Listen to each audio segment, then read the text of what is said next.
নমস্কার বন্ধুরা, আমি সুমনা। তোমরা সবাই কেমন আছো? আশা করি ভালো আছো। আমরাও ভালো আছি। আজ আমি একটি পটলের রেসিপি নিয়ে হাজির হয়েছি। দই পটল। দই পটল বানাতে যা লাগবে আমাদের, পটলগুলোকে ঠিক এইভাবে কেটে নিয়ে দুই পাশ থেকে হালকা করে চিড়ে দিতে হবে। আর এখানে আলু নিয়েছি, যেহেতু আমার মেয়ে পটল ভালোবাসে না, সেই কারণে আলু নিয়েছি।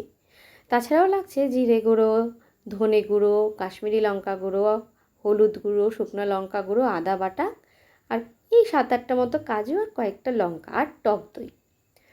আমি এবারে প্রথমে কাজুগুলোকে একটু জল দিয়ে ভিজিয়ে রেখে দেব, ওই 3-4 মিনিট মতো, যাতে কাজুগুলো গুঁড়ো হতে সময় খুব কম লাগে। এরপরে আমি পটলগুলোকে হালকা করে লবণ আর হলুদ দিয়ে মেখে ভেজে নেব। এই সময়ের মধ্যে আমরা আলুগুলোকেও ঠিক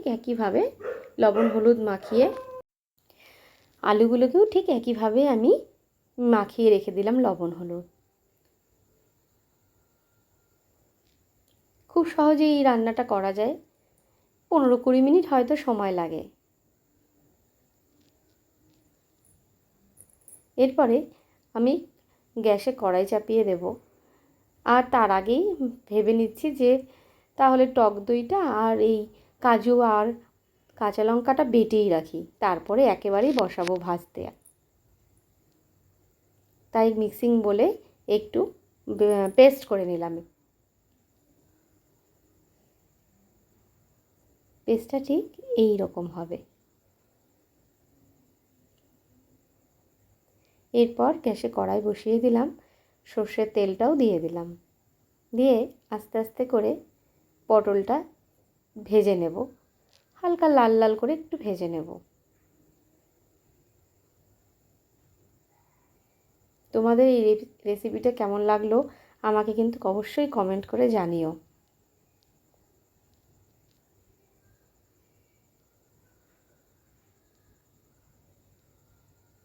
ঠিক এইরকমভাবেই লাল লাল করে ভাজাটা হবে, খুব বেশি লাল করে ভাজবো না।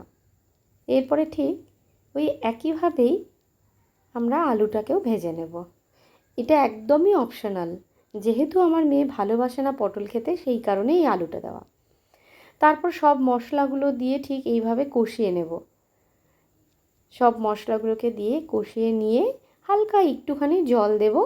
জল দিয়েই আমাদের ওটা ফুটিয়ে নামিয়ে নেব। নামিয়ে নিলেই আমাদের দই পটল রেডি।